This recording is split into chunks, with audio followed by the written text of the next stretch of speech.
I think the point probably you shouldn't make is that we're not necessarily here, and maybe one day that will come, is that we're not saying that everyone's got to go out there measuring optical ammonium. Yeah. We can only bring out sensors that are going to make a difference, and that's what we're all about as a company. It's something that it makes a significant difference to the way that we measure things. Now, in the case of optical ammonium, you can still carry on. You know, if the law says that you've got to use an ion selective electrode, then fine. We're not here to argue that, because it won't, you know, that won't conclude in my lifetime. But what you can have is the optical ammonium sensor in support. Yeah. And as soon as that ISE misfires, as soon as it starts drifting, as soon as it fails, or it gives a non-plausible reading, the optical is going to tell you instantly, with, you know, potentially within the minute.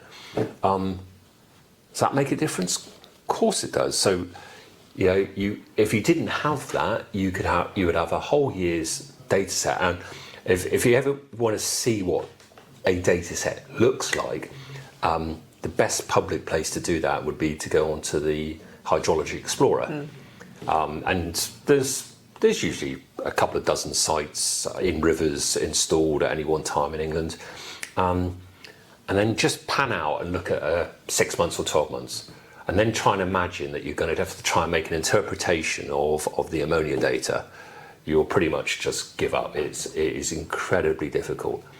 But imagine if you had the optical in the background. Yes, you could have that signal as well there.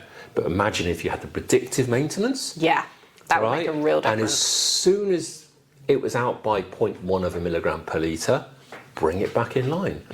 And technically speaking, if it didn't drift for 3 months or 4 months, you could arguably do that.